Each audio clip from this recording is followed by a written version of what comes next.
Tervist! Ma eksin oma kanali videotes selle kanali peamisest teemast, milleks on lihastreening jõusaalis sageli üsna kaugele.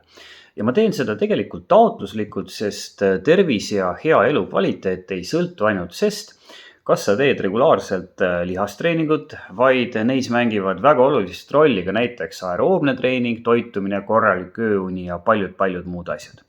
Samas vahest on hea panna jalad korralikult põhja ja sukelduda juurte juurde ja võtta ette mõni teema, mis on 100% seotud ainult jõusaali treeninguga. Ja täna on selline päev.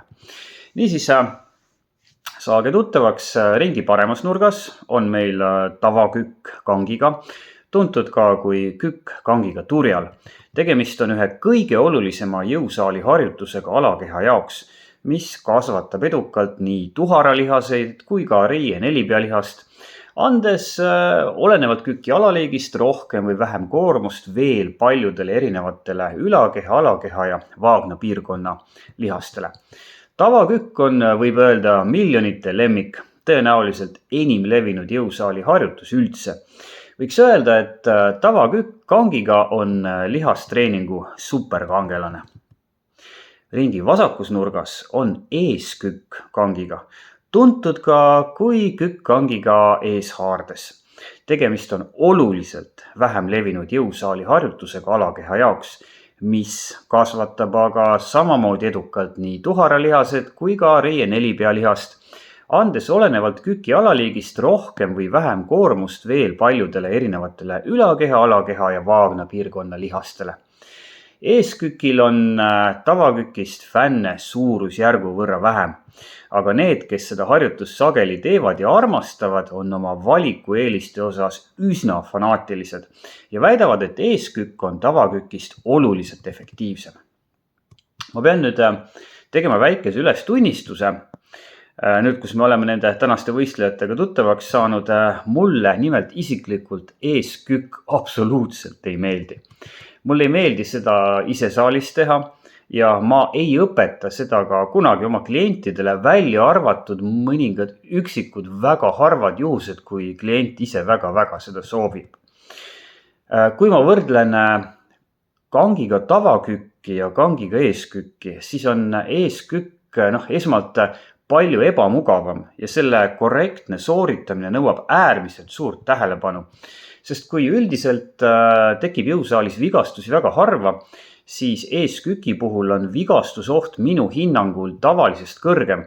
Sest kui sa teed seda vale tehnikaga ja oled näiteks viimaseks seeriaks väsinud ja su tähelepanu hajub, siis võib juhtuda mõndagi ebameeldivat. Suurema vigastusohu ja ebamugavuse juures ei näe ma samas, et eeskükil oleks treening tulemuste osas tavakükiga võrreldes mingisugust eelist. Kui ma vaatan neid kahte harjutust biomehaaniliselt, siis võib väita, et eesküki puhul saab kriipsu võrra suuremat koormust reie nelipealihas ja tavaküki puhul tuharalihased. Aga kui muuta tavaküki puhul näiteks harjutuse sügavust ja jalgade asendit ja veel sellist väikest nipet-näpet, mida treenerid oskavad teha, siis saab seda reie nelipealihase ja tuharalihase treenimise osakaalu muuta täpselt sama edukalt. Aga loomulikult ei saa me väita, et eeskükk ei ole tavakükist lihastreeningu tulemuste osas efektiivsem ainult seepärast, et mulle nii tundub või et mulle see harjutus ei meeldi. Ja seepärast on mul väga hea meel, et meil on sellest aastast võtta üks antud teemat lahanud väga hea teadustöö, milles osales 24 regulaarselt jõusaalis lihastreeningut tegevat naisterahvast, kes tegi teadlaste valvsa pilgu all oma treeningkava raames kas kangiga tavakükki või kangiga eeskükki. Ma ütlen kohe ära, et mul on metsikult hea meel, et uuringusse kaasati naisterahvad, sest naisi on sellistes uuringutes väga pikalt täielikult ignoreeritud. Ja mis puudutab tulemusi, millest ma räägin natukene hiljem, siis saab need minu hinnangul täiesti vabalt ja täies mahus üle kanda ka meestele. Kuna uuringu raames sooviti kindlaks teha, milline mõju on mainitud kahel harjutusel alakeha lihasmassi ja lihasjõu kasvule, siis tegid uurijad väga mõistliku otsuse ja suurendasid kõigi katses osalenud naiste nädalast alakeha treening mahtu 20% võrra võrreldes uuringu eelse ajaga, Pluss nad tõstsid treeningmahtu veel 20% võrra iga 4 nädala tagant. Ja lähemegi nüüd kohe tulemuste juurde, sest kui sind huvitavad uuringu detailid, siis leiad lingi selle jutumulli alt, video alt, jutukastist ja tegelikult tulemused ongi see, mille pärast ma seda teen, sest see on põhiline, see on huvitav, et ülejäänud on kõik sissejuhatus. Aga tulemused. Esmalt lihastugevus. Tegemaks kindlaks, kuidas mõjutasid erinevad kükid lihastugevust, kasutati neutraalse kontrollmeetodina jalapressi ühekorduse maksimumi. Ja kuigi mõlema grupi liikmete alakeha lihastugevus oli 12 nädala jooksul oluliselt tõusnud, oli see tavakükki teinud katsealustel tõusnud märkimisväärselt enam. Ehk siis, kordan, tavakükk suurendas alakeha lihastugevust rohkem kui eeskükk. Uurimaks 2 kükitüübi mõju lihasmassi kasvule viidi läbi ultraheli uuringud, mille käigus vaadeldi lihaste tihedust või siis paksust reie 3 piirkonnas, just nii nagu on näha juuresoleval pildil, ja leiti, et need näitajad olid mõlema grupi liikmetel sarnased, ehk siis reie 4 pealihase kasvu osas ei olnud vahet, kas tehti eeskükki või tavakükki.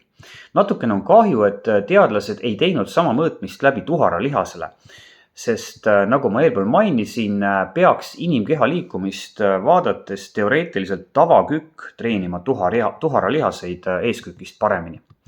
Aga teemat natukene nüüd kokku võttes me saame öelda, et eeskükk ei anna antud uuringu valguses alakeha lihaste treenimisel mingisugust eelist lihashüpertroofia ehk siis lihasmassi kasvatamise osas. Ja lihastugevuse osas on selle positiivne mõju treeningtulemustele isegi väiksem kui tavakükil. Minu jaoks on isiklikult peamine järeldus sellest uuringust see, et ma saan puhta südametunnistusega eeskükki edaspidi samamoodi ignoreerida, nagu ma olen seda siiamaani ignoreerinud nii enda jaoks kui ka oma klientide jaoks ja selles mõttes see uuringu tulemus sobib mulle ideaalselt. Jõusaalis näeme!